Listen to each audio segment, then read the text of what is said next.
Welcome to Tracing Your Family Roots. I'm Chuck Mason, your host for today, and we want to thank the Mount Vernon Genealogical Society, who sponsors our program, and also Sydney Sachs, our producer, and all of the volunteers who come in to produce this program for you.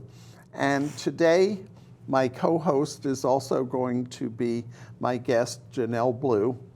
And we're going to talk about basically evaluating records, because records can be accurate, they can be inaccurate or misleading, and so we're going to talk about examining those records. As genealogists, we use a lot of records, a lot of forms. Some of them are kind of informal or personally created, like family trees and stories that may be written down and other things. And then there are official records like censuses, vital records, court records, and all. And you would think that these official records are going to be 100% accurate, but as we learn, they are not always accurate. Often we find mistakes in them. So that's when I tell people when I'm teaching classes, when you're looking at a record, don't just look at the record, look at each piece of information and verify it, because the information may or may not be correct. And that brings us to the way genealogists look at records and look at information. And we think about a primary document, meaning that it is like a birth certificate, for instance, right, where it's the original.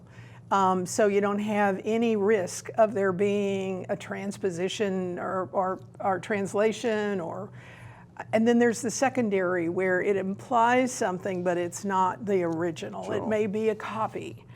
And then there's the direct, where it answers your question, what was the birth date of my grandmother? And then there's the indirect. And so there's a matrix where any document can be any one of those. And we often think that those directly answered questions are going to be 100% accurate. Yes. And they're not. And that's what brings us to today's show. And I'm not even going to talk about family trees. We've talked about that many times, and that is definitely secondary, it's indirect, and we already know all of the risks for that. Let's talk about what you talked about earlier, which is official documents, because when you go to a birth record or a death record or a census, you think, that's official, so I should be able to rely on that. And of course, that's one of the reasons in the genealogical proof standard, they say that you have to have multiple records, reasonably exhaustive research to corroborate all of that information. So let's just talk about most of the kind of documents that a genealogist would talk about or look at. And they're kind of broken into two areas. One is what the national government requires, or what they produced. Well, who was the author? It was the national government.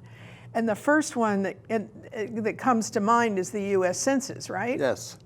Yes. And I have a slide that shows an example of a census that was done in 1850. You can't read it, but you can see. It's probably not readable, but you can see how many different questions it's asking on that document. And by the way, I'm going to talk to you in a minute about my ancestor, the one that's in green.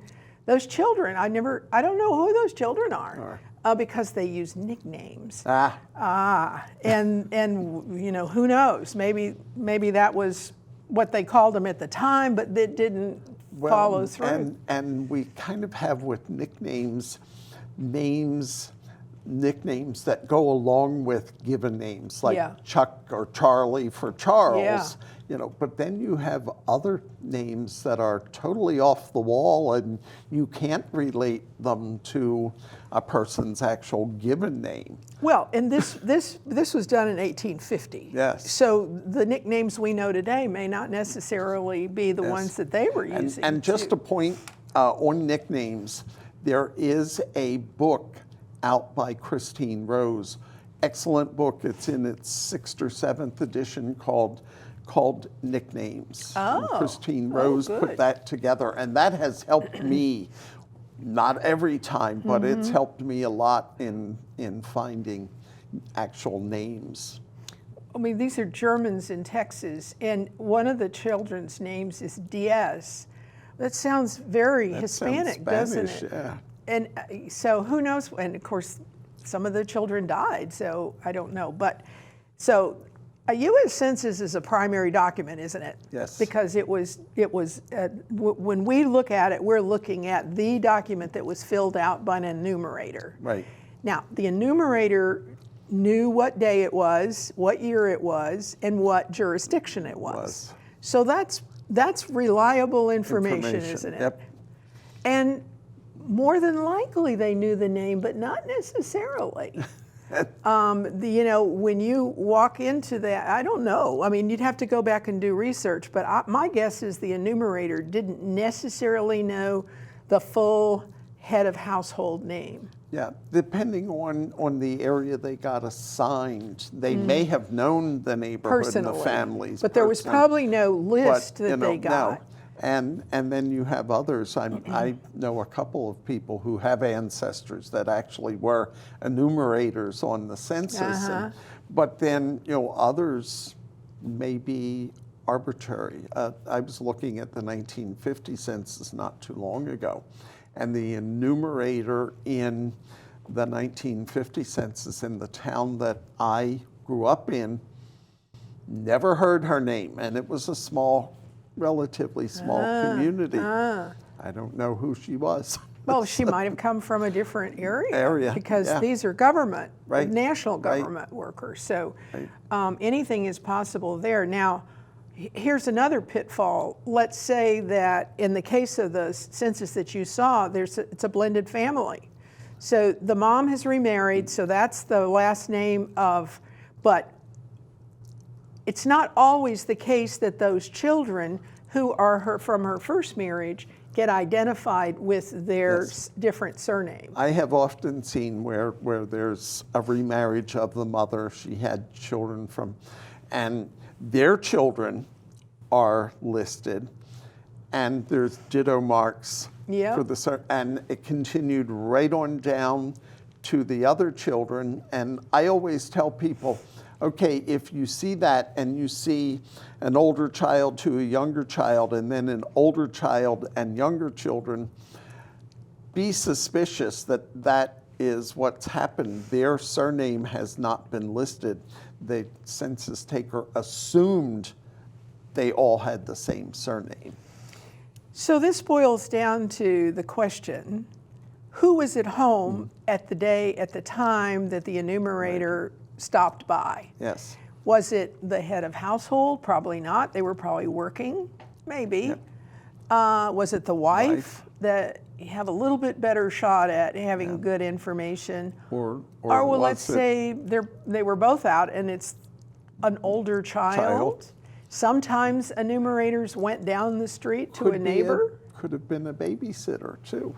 Wow, that would really be something. Who may or may not know a whole lot about the family, or if they had money, might have been a housekeeper or a governess or something that answered the questions. Now, I think on the whole, these are pretty good answers. Most of the time, you can rely on it being approximate. Yeah.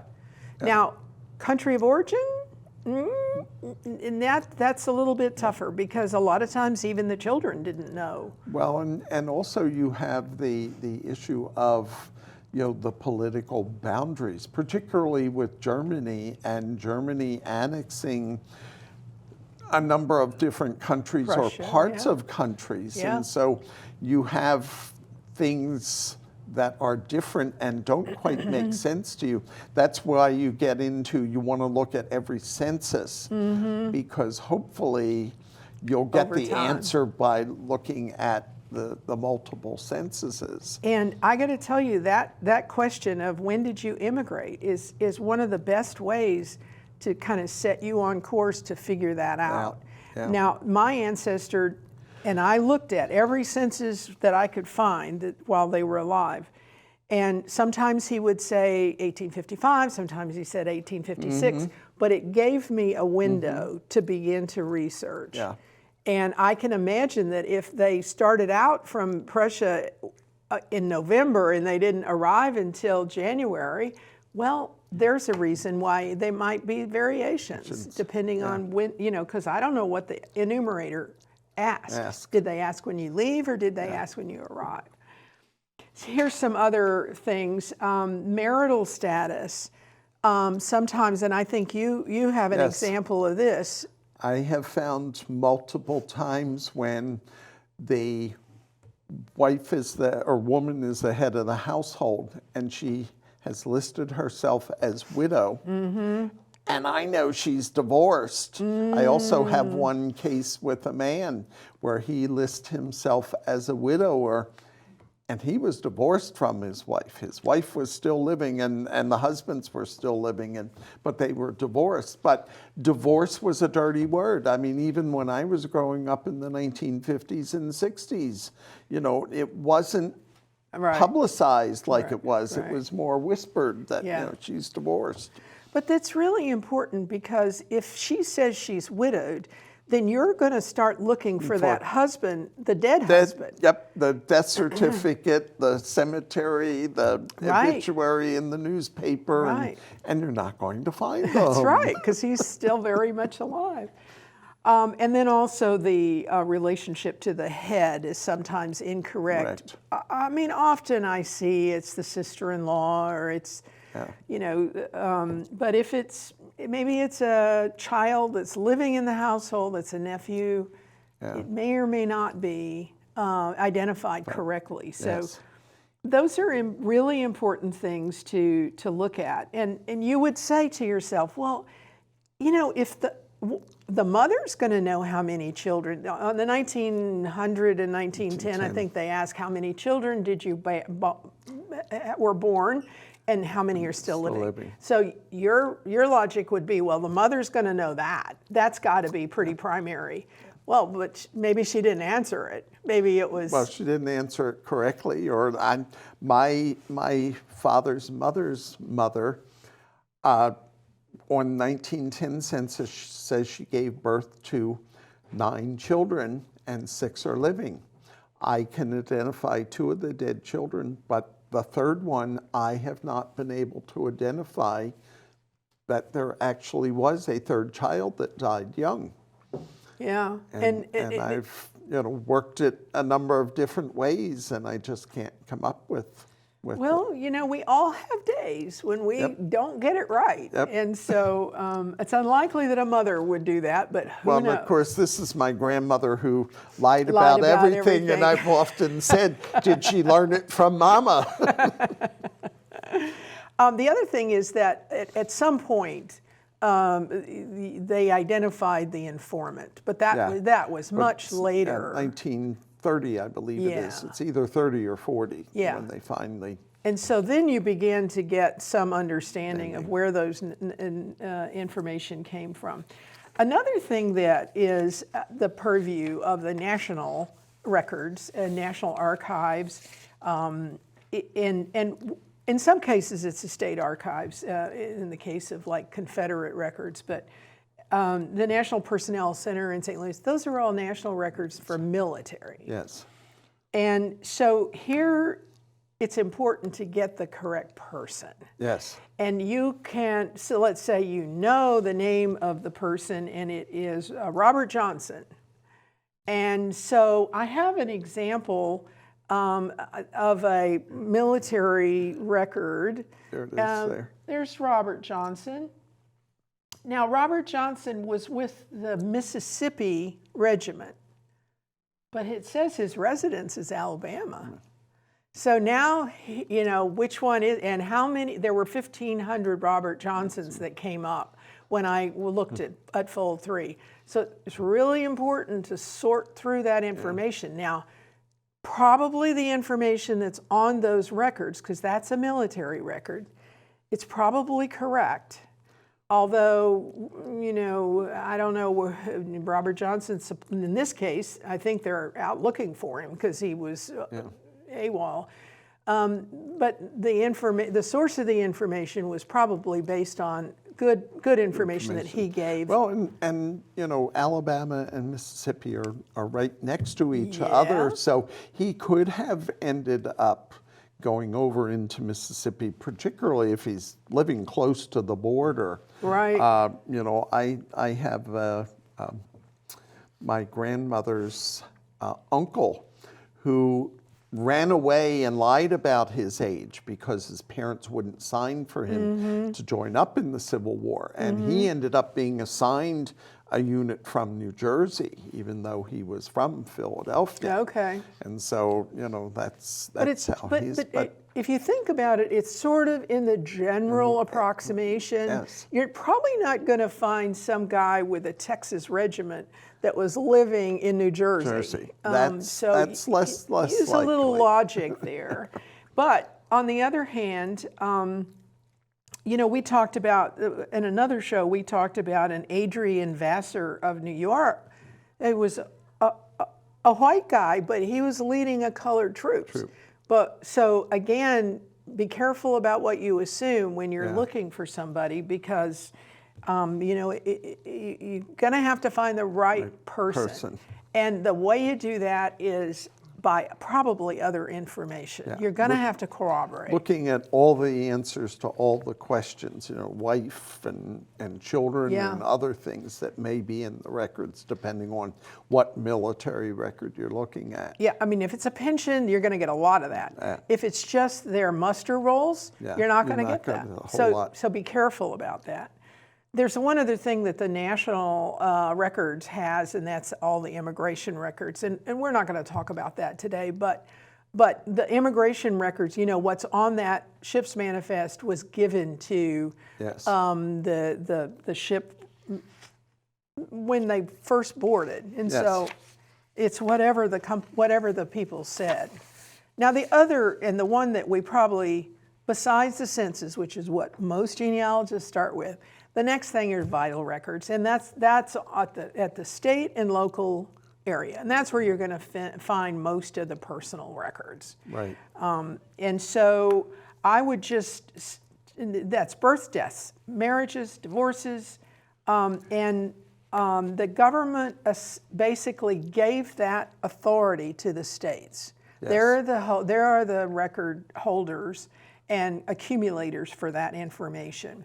And of course, each state determines what questions they ask on those records. So, you know, some of them are really good resources with lots of information, and some of them are bare bones. And it wasn't until the 20th century that the federal government thought, you know, we need to start keeping statistics on this. So we want you to at least get this amount of information. And then we want it kind of standardized.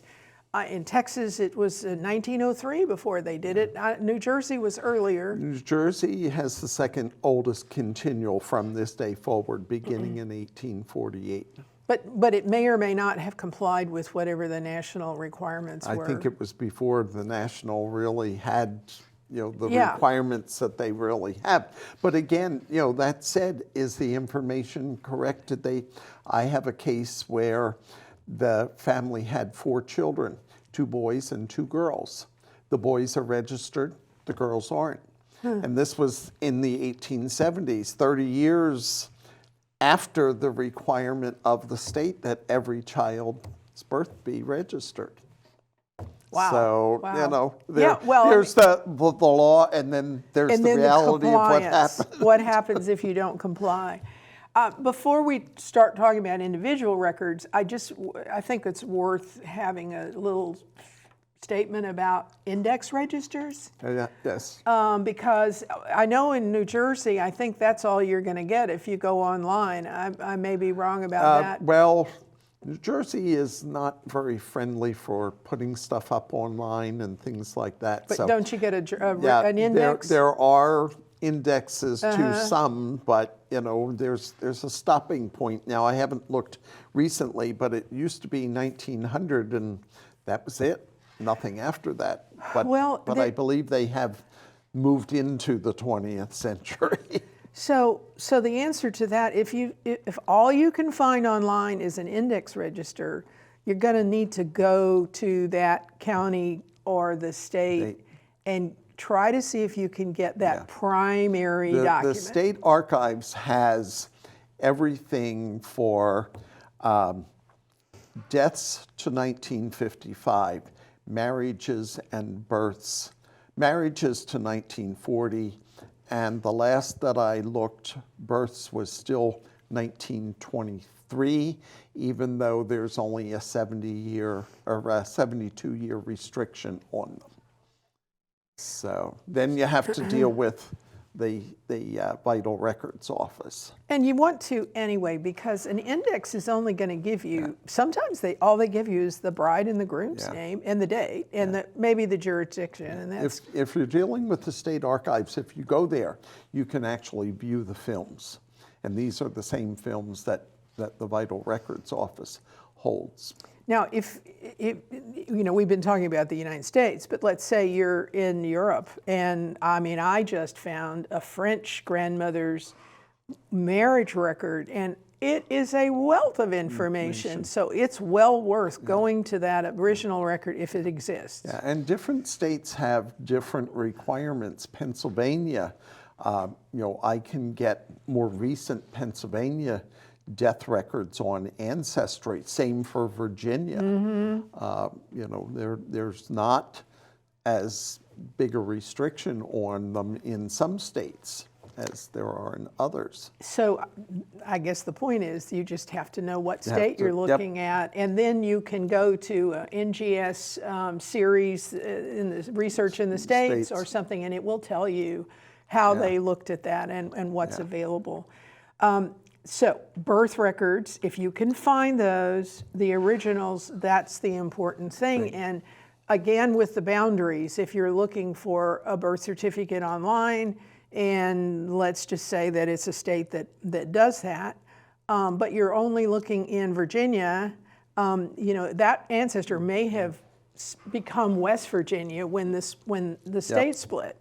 And of course, the county boundaries are always an issue, especially if they lived close to one state or the other. And you also have the issue of where is the nearest hospital. I know a number of my friends who grew up here in Virginia that they were born in DC hospitals. Yeah, not in sure. Virginia. Yeah, that makes sense. There were hospitals in Virginia, but Mom went to DC to give birth. So family Bibles is another source that, it's a legitimate source, but I have a copy of one. It's just a snapshot of a little part of one. It's a family Bible, and that's not it. But there we go. So if you look at that, can we put that back up, Sydney? Yeah. That one is just a part of a family Bible, and here's the key to that. Take a look at the handwriting. Yeah. If this Bible starts in the 1800s and it goes through the 1900s and the handwriting is all the same, then it's very possible that the same person has copied stuff from one to the other, or they've just used their memory to come up with it. And also look at the ink. Is it an ink pen where you're filling, or is it a ballpoint pen? Oh, good point. Yeah, I hadn't thought of that. I've seen people where they've copied into their family Bible from others, but it's happened, the events happened long before we had ballpoint pens. Yeah. But in some cases, the family Bible is the only thing you've got. So you've got to evaluate also, when was the Bible published? Yes. The Bible itself, because if it was published in 1920 and all this dates back to the 1700s, then somebody's been copying over and over, and you would want to think very carefully about relying on that. Doesn't mean it's wrong; just needs to be validated. Okay, baptismal records. Remember that most churches did a baptismal record, not a birth record. Right. And that's a death record there. So we'll get to that in a minute. But on the birth records at a church, make sure that you've got the right date on there. And remember that if it's a baptismal record, that means the parents brought the child in later. Yeah. So it may or may not be contemporaneous with the actual event. So it could be off by a little bit. I wasn't baptized until I was almost 7 years old when my sister was an infant. Wow. Okay, so there So it is. there's an example. That and probably because it's contemporary, it was probably accurate. Yeah, But in yeah. the 1800s, maybe it may.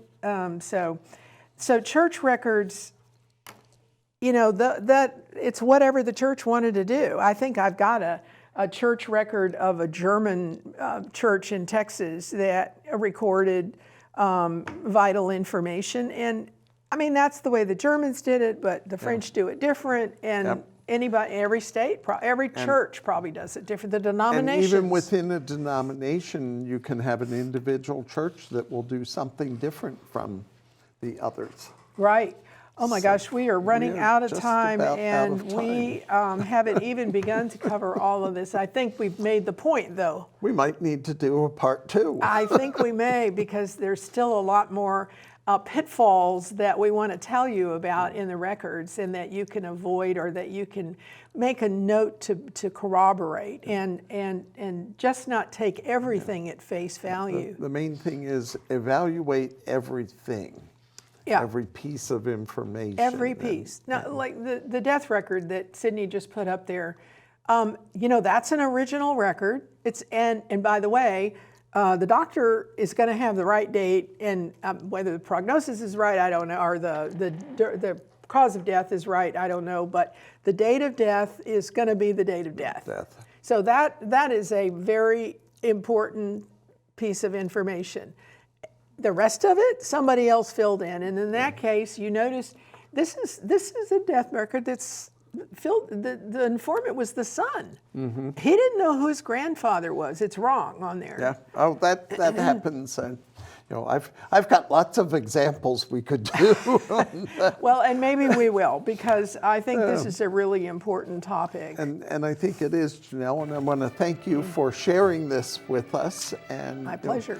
It's unfortunate that we've got just 27 minutes to present I know, this. because it could take a whole week to go Yes. through these documents, because Yes. it's what we do Yes. as a genealogist. So, well, thanks, Chuck. Thanks I enjoyed it. for coming in and sharing. You bet.